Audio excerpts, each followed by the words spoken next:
uh, the Afghan government completely out of the picture, which shows that they were negotiating. And that has also added another dimension to it. We might say that somebody recognizes or does not recognize the government, but the fact that we have signed an agreement with them now is a de facto recognition of Taliban. And that's what has emboldened them. And from that very day, their upsurge began and the downsurge of the Ghani government started. It is also true that the currently whatever softer image it is trying to project, it is true they are a lot more suave in their dealing with the international community.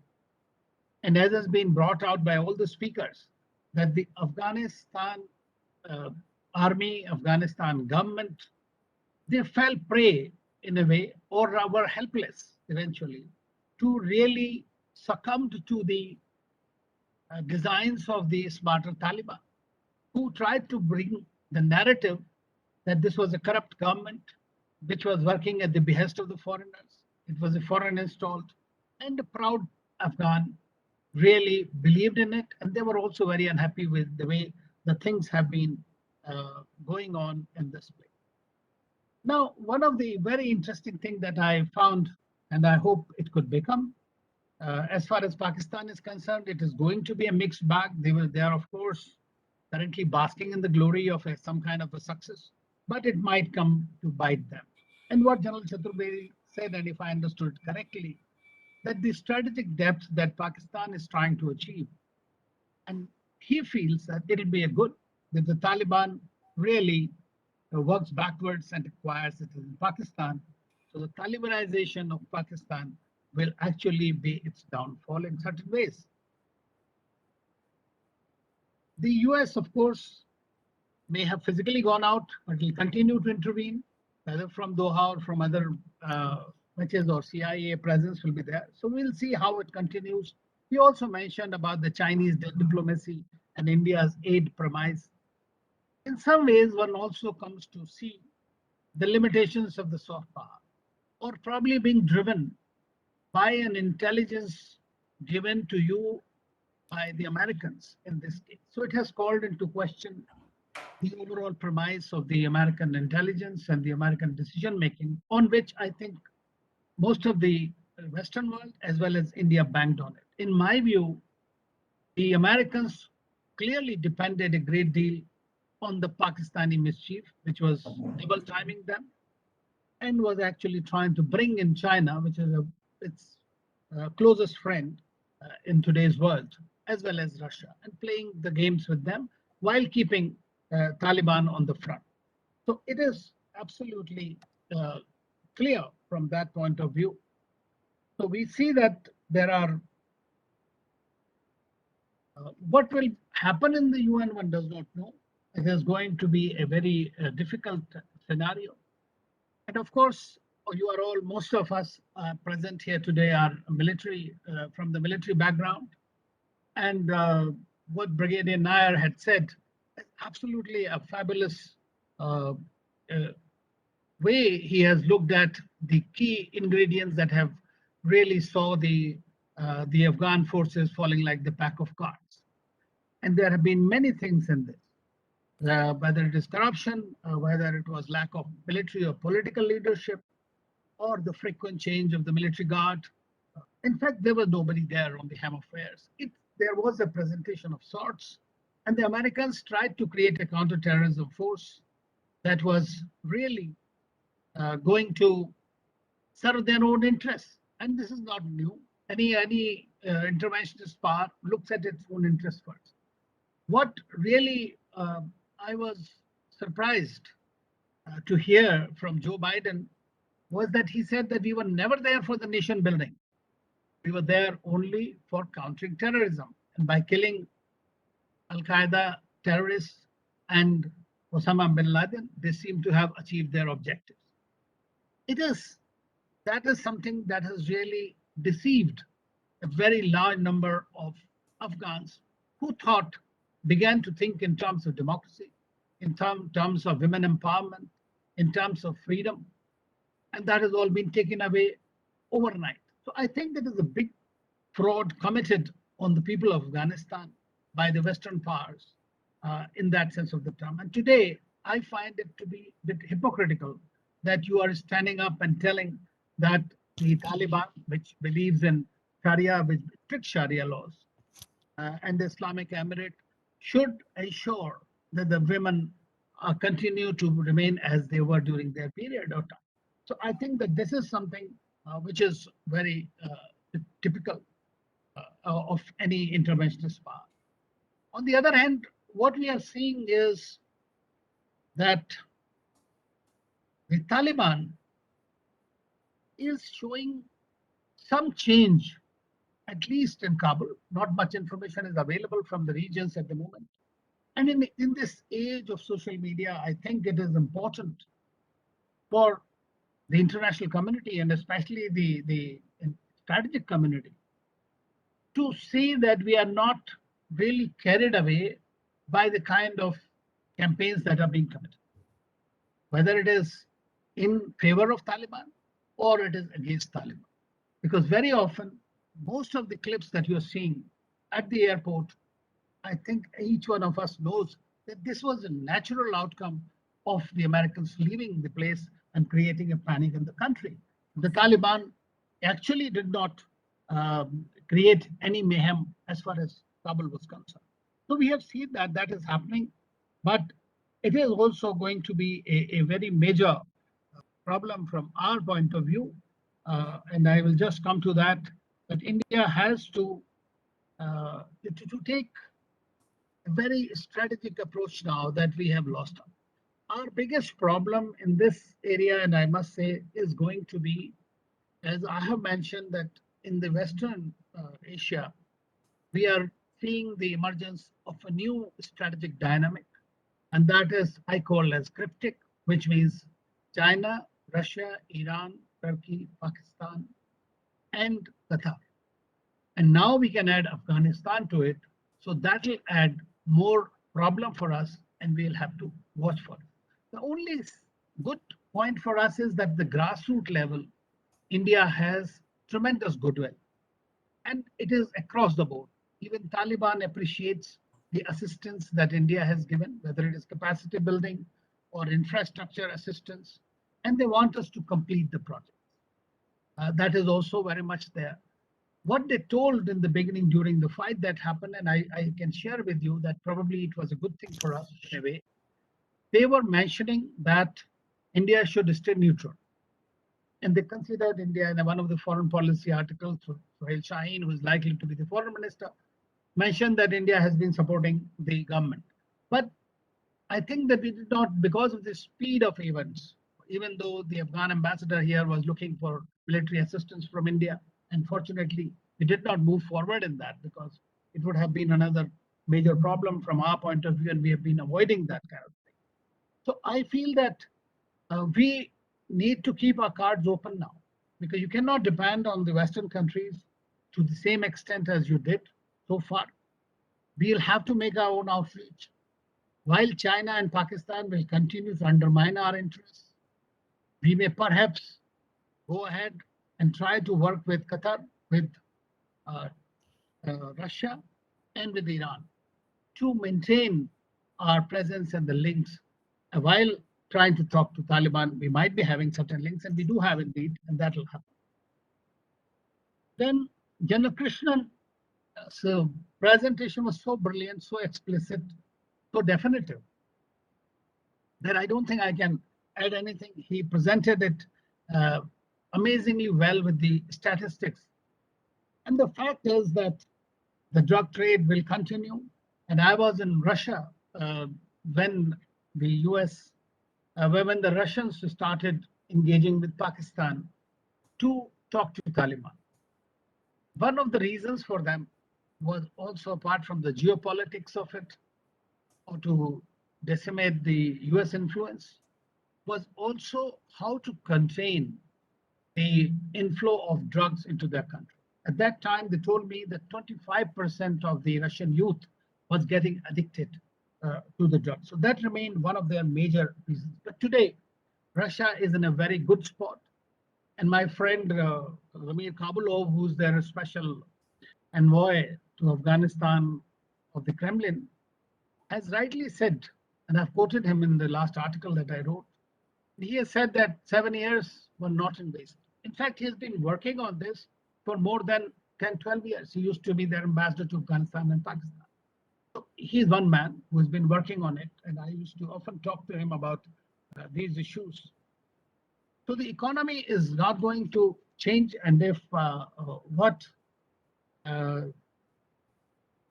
General Saab has said is absolutely correct, the Taliban may not be able to convert their war economy to the normal economy, and is leading a road to nowhere, frankly.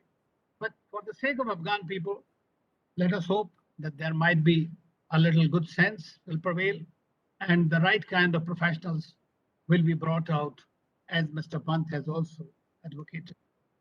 He has also mentioned about the China's role, and I fully agree with that.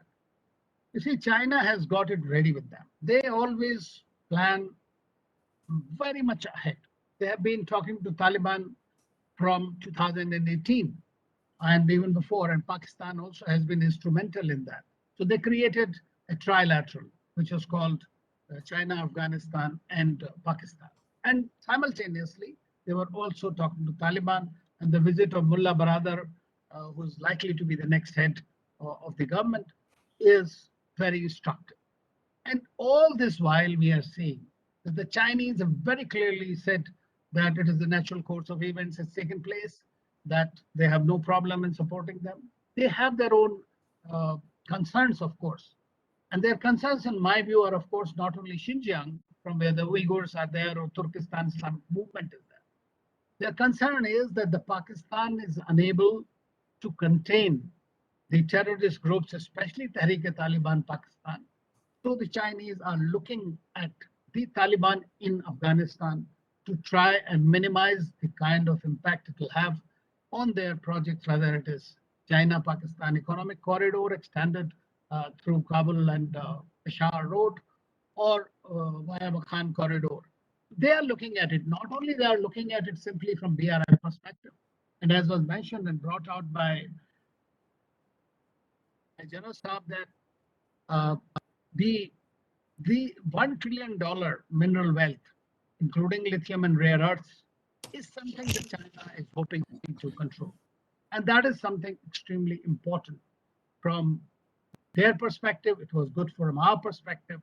But today, we see that the situation is really bad. And the China knows, I've been in Africa many years, and I've seen how they have expanded their networks, how despite the world trying to take umbrage and some kind of weird satisfaction that their debt diplomacy is being criticized, we tend to be carried away by the media headlines. When you remember, the African leaders themselves stood up in defense of China all the time, whether it is at the Human Rights Council or whether in bilateral when the Americans or Trump and others tried to berate China in that. So it has created that kind of a heft by virtue of its economic might. It'll do the same in Afghanistan. And if Taliban is even 10% as reformed as it says, and it wants to build the nation as it says, then I think that the Chinese role will be extremely important.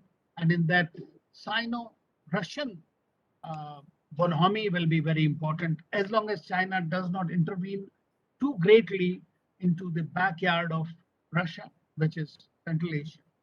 It's expanding its influence. Economy-wise, there is no problem. But political influence for Russia, the Chinese, even Chinese influence is a red herring.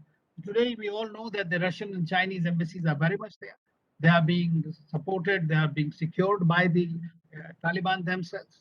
And so they might be one of the first countries to also recognize, after some smaller countries, one of their, chamchas, as we say, they will come back in the open. So today, UN Security Council is equally ineffective to do anything. Americans are trying to just get out of it, wanted to face safe, but they have not been able to do so. So I think I would just close by saying that from our perspective, the things are not that good. We have certain hand that is at the UN Security Council, where Taliban is looking for some kind of legitimization or acceptance. And I think that's where they look at India as some kind of a value. They have made only last week or early this week a statement that as far as Jammu Kashmir or those issues between India and Pakistan and Afghanistan and Taliban has nothing to do with it. They have also said that they will not allow the terrorist activities to take place from, but they don't have much of a control over terrorists who are coming out of Pakistan. And I have always believed for quite some time now that Taliban doesn't see India as an adversary in that sense of the term, except in the geopolitical, if you see the Pakistan supporting, but by itself. And Afghans have generally connected with India quite well. We will have to find ways and means to somehow uh, find a modus vivendi of sorts, not with Taliban per se, but for the sake of Afghan people, for the sake of investments, and the goodwill that we have created, and people expect whatever they expect. We should be able to have adequate this thing, and this should be possible if there is a transitional representative government in which we have Abdullah or some others, Hamid Karzai and others, who might be able to temper the Talibani sharpened edge. I'll stop there and thank you once again. And I'm indeed, I was enlightened by all these presentations and I'm very grateful to all of them. Thank you so much. Thank you very much. Sorry. Yeah, sir. You want to take over, sir? Yeah, I'll take over. Thank you very much, Ambassador. That was, as usual, typical, very erudite kind of a presentation. And ladies and gentlemen, you all must be knowing Ambassador is an expert on West Asia, and he's a very prolific writer, and we all follow him. We are very fortunate and honored to have him as a patron. Now I'll come down straight away to. Actually, I am not part of this the panel of speakers, but sometimes one takes small little. Am I audible? Yeah, you're audible. Audible, Vijay. Oh, okay, thank you. So these are small luxuries one can take as a founding member. So I just I know it's for lunch. Before we take on questions, I thought I'd just give a little bit of 5 or 10 minutes my perspective, and it's very kind of impromptu, very spontaneous because I'm not prepared. It's not scripted. The one you have to mute, they can hear you. Yeah. So my observation now, once again, I want to thank each one of the speakers. Very well researched, very focused, and we are all greatly benefited, especially some unusual subjects we have from speakers like Mr. Pant. Now, banking is and financial is not our fault, and then so we were greatly benefited. Now, coming to my own thing, the first thing is about the Indian government reaction. Either Indian government is very well prepared, and it is just like a student who's very well prepared. He goes to sleep before he watches a movie and all things like that. We are quite relaxed.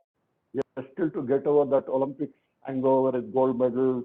So our leadership is quite right now busy. I'm sure somewhere at back channel something must be going on. Now, what I want to say is something totally different from what has been.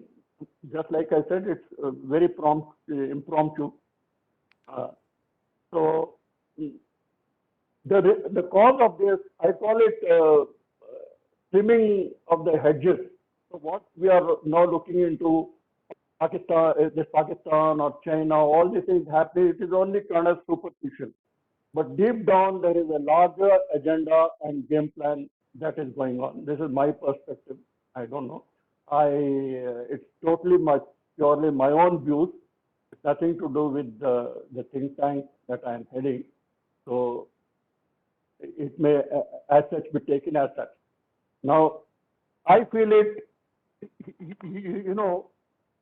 We don't read enough, or you can say we are including President of United States of America himself can go wrong as far as we are not privy to a lot of information which happens. The fact is, on the last day, typical Indian Air Force had to go and rescue all these people. And even the United States of America itself had to send 5,000 troops. Where exactly has the intelligence gone? I do not know. But I feel that I'm a student of history and I'm quite fond of it. I'm still a student, like General Chaturvedi is saying, that I think there is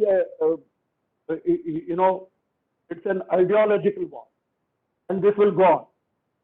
And it is like General Kundra also had said, it is a clash of civilizations. And if you see it in the larger context and at a macro level, it is nothing less than that. We have these Vedas, which are called Shrutis, which are not, there is no authorship, and these are revelations from the divine, from the God. So similarly, somewhere after Pakistan lost heavily in 1971, and after they came up with a bomb, during General Ziaul Haq's time, there was one Brigadier S.K. Malik, and he wrote a book called Quran Concept of War. Now that has become a kind of their main ideological book for the war. Now, a couple of years back, when some of these terrorists in Iraq, after the Americans came in, they bombed these places. This literature, this book was floating around. It's not a book, it's a concept, which is a doctrine. Now, in that he says, I think you all must go through, I can send the contact, it's called the Quran Concept War. It's available on Amazon, doesn't cost much, it's only 250 rupees. But that is just like you have Sun Tzu on art of warfare, you have Chanakya, that is supposed to be the Islamic concept of that war. And in that, they have laid down a number of, what exactly are the requirements. It says ruthlessness, the terror, and it is supposed to be a defense. I can read out one odd para in that, just to put things in perspective. The rest of the book, the things you can read the book. In that says, a war. Now this is the interpretation of Brigadier S.K. Malik of Quran. Now he says, war is fought for the cause of Allah. Muslims' cause of war is just, noble, righteous, and humanitarian. A victory is Islam. In Islam is a victory for the cause of Islam. So noble and humanitarian cause cannot be allowed to be attained through inhuman and undignified ways. Humanitarianism thus lies at the very heart of Islamic approach to a war. Now here I want to, go back to history.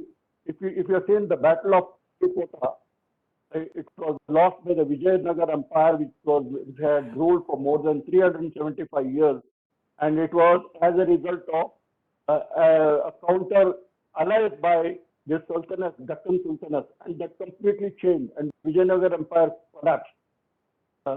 Vijayanagar Empire had an ally with two of his big states. One of them was Nizam of Hyderabad.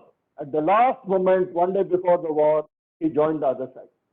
If you read the third battle of Panipat, I wrote a very extensive article a few years back. In that, the Marathas, they lost the war. The war started at 8 o'clock till 12. It was on the solstice, that is on the 14th January, and that is Uttarayana, what is it called? And it collapsed by about midday. And it is in the 18th century, it's the highest number of casualties that had. What had actually happened is this Durrani dynasty, Amar Shah Abdali, when he came down, because the Marathas, Mughal Empire had declined, Marathas had moved right up to Delhi, and that was a time the Rohillas, the last moment, joined Amar Shah Abdali. Because they call it an Islam war. We don't have to be apologetic. Somehow we shy away from the talking about this. But they called it an Islamic war, and that's how the Marathas, who were almost winning, they lost. They were keeping a fast. Most of the soldiers were religious, and on one particular day, 40 to 50,000 soldiers were massacred. The closest that is there is the Gettysburg War, the U.S. Civil War, in which there are about 40,000 people who died in those 3 days, 3 or 4 days. So if you look at that, the last moment they will change. Now, I put in the present context, if I were to say this Afghan army giving in to Taliban is part of that. You may agree to it or not. I mean, I'm only putting certain historical facts. Because for them, the cause of religion is much deeper than, so no matter if the United States had put in $10 billion or $10 trillion, any amount, India could have done any amount, but at the end of the day, it is that ideological thing which matters. And if you all recall, General Musharraf once he had said, I don't know how far it is true, at least the quote is attributed to him. They said, we don't require a nuclear bomb. We have enough of our own thing, we have harvested enough of our own sleeper cells, and then at any time it can be invoked. If you now go back to this concept, what I'm trying to say is, it is not your military hardware, your economy, and this thing. An ideology is very important. If you go back to 1988, when the Soviet Union collapsed, so it's only the states who are following communism collapsed. The concept did not, the ideology did not collapse. It got transmigrated to, it migrated to all the universities of America. And today you find 80% of American universities are all these left, liberal, communist, the thinking which is there, and that's very strong. You take it in our own country, we have communists only have 2 or 3% seats, but the kind of clout and influence they hold. So that somehow the centric and the right of center forces have not been able to comprehend. So you can do take in any amount of goodwill. We saw that in Srinagar and in Kashmir in 94, 95, how the people who had lived for 40, 50 years together. But that one thing, it is called jihad, which people are, very shy of talking. It's a reality, and so that is also equally important. Fortunately, we can't quote one odd person saying that no, we are secularism. These are all trimming of the edges. We are only sort of trimming the hedge. Nobody has gone to the root. So, this is one thing which I thought I wanted to add. Now we have another about 5-10 minutes. I'm sorry, I've taken a time which was not scheduled, but we have, if anybody has got questions, we'll request them to kindly please come up. The speakers in their respective subjects are free to answer. Thank you very much.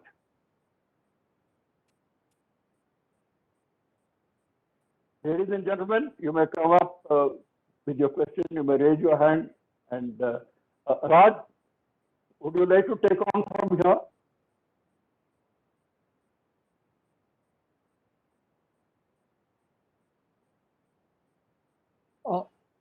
If there is no questions, shall I just add on something? Sure, sir. Okay, so actually there is one question from Commodore Berenkopar. He is not here, I think. I can ask this question. If he's there, it's fine. I can. He had sent me this question, and in the meanwhile, you can speak.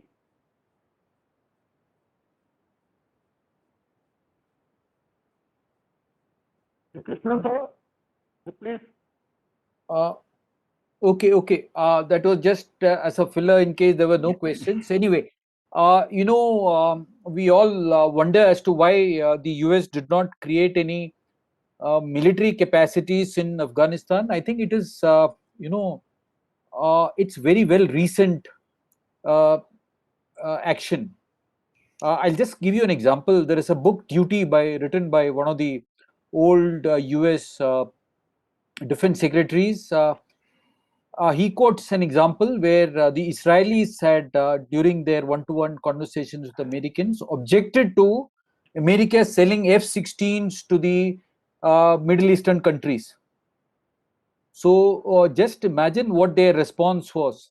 They said, you don't have to worry, because an F-16 or any fighter aircraft for that matter, beyond just a handful of sorties, requires certain amount of accessories to be replaced.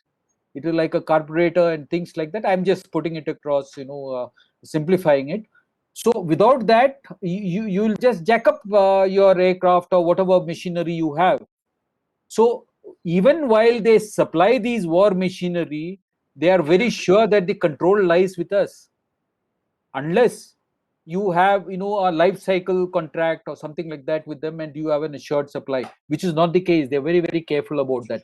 Therefore, regardless of all the foolish looks that they now assume on themselves, including their president downward, the fact is, not creating military capacity in Afghanistan. I'm not talking about the logistics or why the the Afghan forces, tumble down so fast, but why you will find nothing, no ammunition manufacture, no weapon repair stuff and things like that.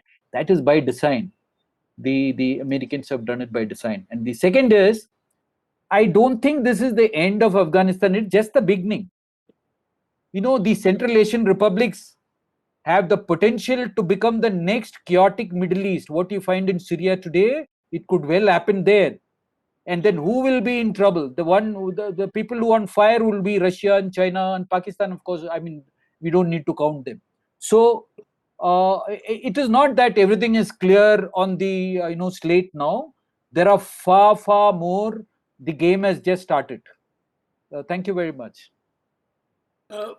May I? Sir, there are two questions for General Chaturvedi from Commodore Venugopal, sir. The first question is, what is the level of control that Taliban has over the splinter groups and warring factions that they are able to give representation to all stakeholders in the new government? A good question, and I think we must go back into the ethnic and inter-tribal rivalry of the various ethnicities. Taliban is not a democratic organization. They are controlled only by one, and that is that my way or highway. So therefore, expecting them to give some kind of a voice to others is unlikely. However, there may be some rump organizations, as you know, that they purchase the loyalty of Ismail Khan in Herat. So this kind of a thing will go on, and they may have some kind of a people coming into it. But the very fact that Aramullah Saleh decided to part with them because he realized that it is a Pashtun-dominated group where Tajiks will not have the same kind of a say as it is with the Pashtuns. So that is why he has gone to Panjshir back. And I'll try to take back slightly into the history. See, Dr. Abdullah, who is half Pashtun, and yet having got 10% more vote than Ashraf Ghani, he was not made the president. So therefore, anyone who is not a Pashtun, and if you notice, this is what I am saying is, if anyone is not the Pashtun, will have very little say in the decision making in the Taliban-led front. And the history is replete with the examples. After all, Ashraf Ghani, what was his locus standi? He was not even in Afghanistan. He had migrated to America and he was staying there. So it's only that he had that Ahmadzai Pashtun he was. This chap, Hamid Karzai, is a Durrani, again a Pashtun. So therefore, very little value all others will have. There may be some turncoats are always there, one or two, and whom they will try to project that it is a representative government. But fact remains, it will be Pashtun's government, which is authoritarian, where the instructions will emanate from Akhundzadeh to Mullah Yaqub and Mullah Baradar. Nobody else will have any say in that kind of a thing. That is for sure. That is what my assessment is. Thank you, sir. The second question from Commodore Venugopal. Unlike Taliban 1.0 government, China is one of the main backers of Taliban 2.0. What, in your view, is the level of trust between China and Taliban? It has been covered slightly by others, but what is your opinion, sir? Yes. My sense is that China believes only in those relationships where he can get the best out of it. Let us be clear that China believes only in one kind of ideology, that is Middle Kingdom concept, where from Zhao dynasty onward, that is 9th century onward, they are having this kind of a thing, and for 1,000 years they have been believing they are the center of the world. So therefore, all others are, say, kind of a vessels for them. So China, and that is why their philosophy had never been to give aids. They may be soft loans, they may be hard loans, but they are always loans. So even Afghanistan, when they start doing this kind of a thing, they definitely are looking for two major options. A, that is a highway through Afghan corridor in such a way so that one option for CPEC from that they create, and second is from Kabul, Peshawar to Kabul, because they have realized that both the Gwadar as well as Gilgit Baltistan and the Boil.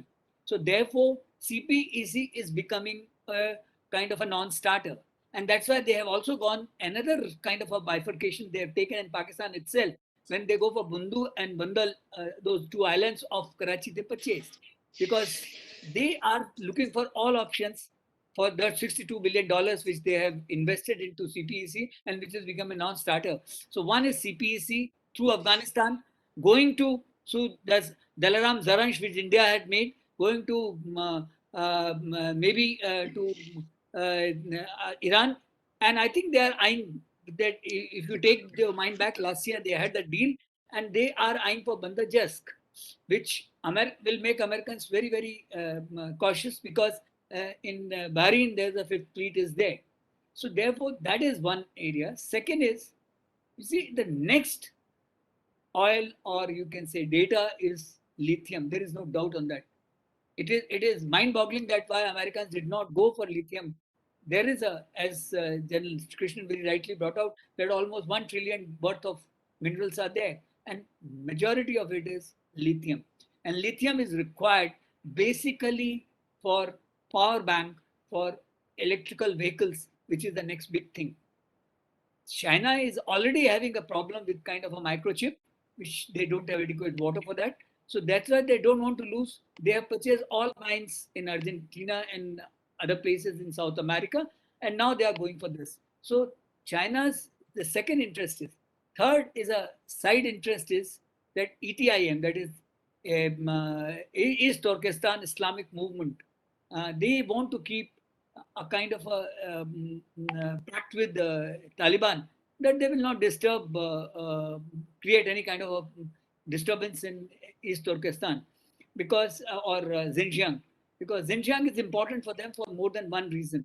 Besides all the mineral wealth, it has got a potential to become the food basket of this, and that's why they are doing certain, say, river diversion projects, be it Indus, be it Yarlung Shangpo. So with all that thing, China has got a great interest in Afghanistan, but my fear is that unless, because Taliban act smart, they will also get into the debt trap the way Pakistan has got into, that Sri Lanka has got into. Thank you, sir. I have just received a forward of Safia Firozi, one of the 4 lady pilots of the Afghan Air Force, being publicly stoned to death. There are also reports that a number of senior officers were killed by the Taliban last night. If this is the case, how will Taliban? So this question I'm putting it to Brigadier Suresh Nair, sir. If this is the case, how will Taliban manage to reactivate their own army if they're going to kill all the old soldiers of the Afghan army? Brigadier Suresh, sir.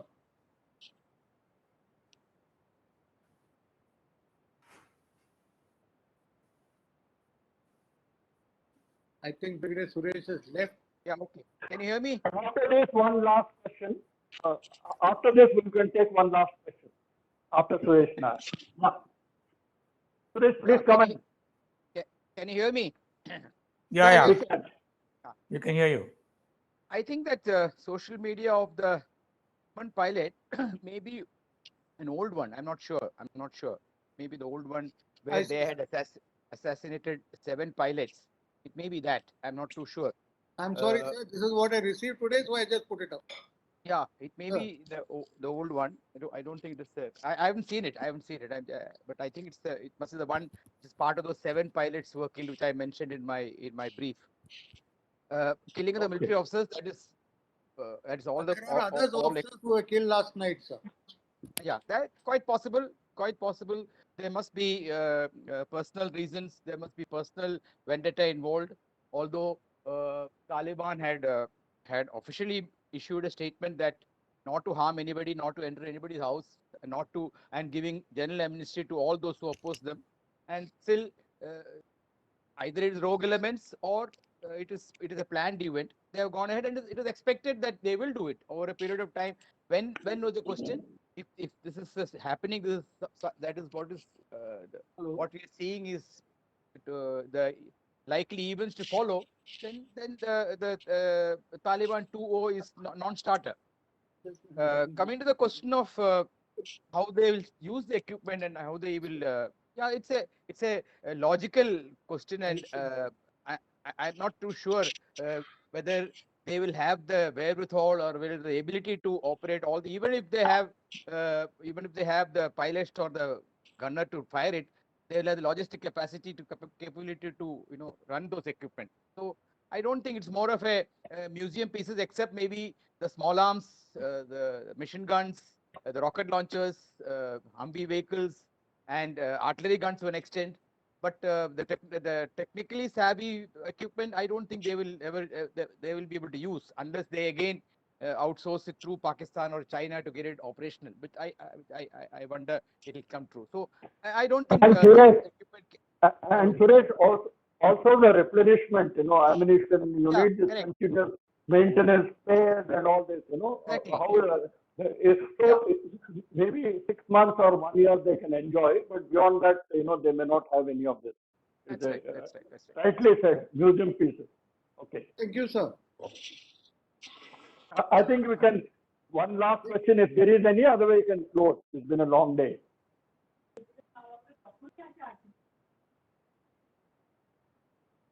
Can I ask a question? Please. Yeah. Yes, sir.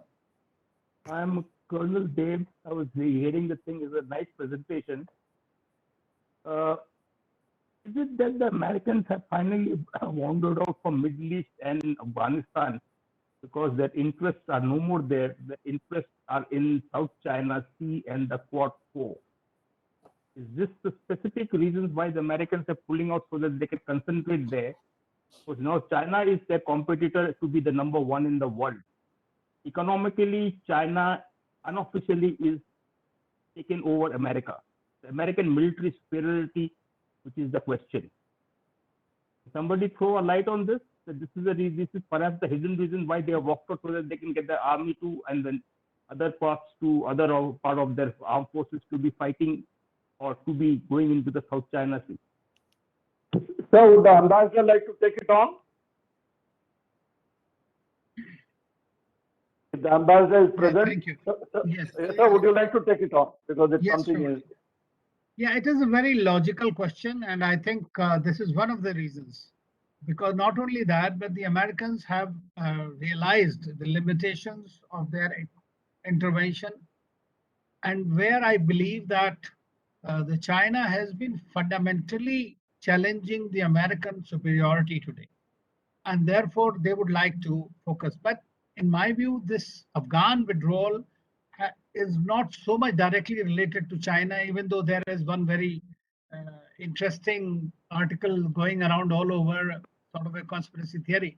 But here, the most important thing for the Americans, this has been started by 4 presidents ago, actually.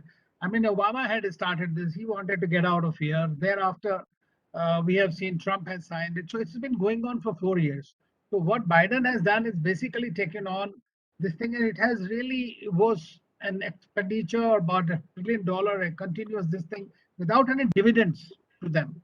So it was an infructuous kind of a conflict for them, and this is why they are going out of most of the places, withdrawing their forces, trying to make a smart armies around and keeping. Of course, the Indo-Pacific will remain their major focus now in the years to come, and to some extent, I think partially you are right that this could be a partial reason, but not necessarily the only reason. Thank you, sir. Thank you, sir. I'll request now the Colonel Madhavan or the General Secretary to wind up and propose a vote of thanks. Sir, Raj, could you just give the vote of thanks? Yeah, I will. So we have come to the end of our beautiful, very informative and very exciting session. And I must say one thing. I will just before I end, I would like to put from my side that one factor that has not come out in the entire discussion is that all the backers of Afghanistan of Taliban have one thing in common. They do not want Taliban to become strong, and they have vested interest in keeping the Taliban and Afghanistan weak. And this is the contradiction of the situation, which may lead to a conflicting situation between the Taliban and its backers. So this is one factor. I think in future it will come out, if at all this unholy alliance comes to some knot. This will be one of the factors, because Taliban don't like to be mastered around, whereas all its master, they want to keep it in leash, and they do not want Afghanistan to become too strong to their discomfort. So with this, I will end and thank our esteemed speakers. I think Major General Chaturvedi had given a very good perspective from the political point of view, and we were equally enlightened by Suresh Nair, and of course General Krishnan gave a brilliant perspective from the military and economic side. And one of the mostly we don't get to know about the banking side and the finance side is very rarely in our think tank and discourse circuits. This aspect is told to us in the manner in which Mr. Pant had done. So thank you very much, Mr. Pant. We are so glad that we had you here. And of course, I cannot say anything about Mr. Tigunayat. He is the grandmaster of this entire thing, and I cannot add anything to his summarization. It was always pleasure to have him, and we look forward to his guidance and presiding over many more such informative sessions. And thank you to President IIRF, who had consented, agreed, and organized this event, and all those who have supported us in this making it happen. Thank you very much once again, and I wish we will meet again soon on something more burning topics and relevant topics. Thank you very much, sir. Thank you, sir. Thank you very much. Thank you. Namaskar. Thank you for all our viewers also for bearing with us and taking such a interest in our discourse and discussion. Thank you, Jamna Singh. Thank you. It was really very enlightening discourse. I enjoyed listening, and fine aspects have been brought to light. So I congratulate all the speakers and organizers for doing such a wonderful job. So thank you very much.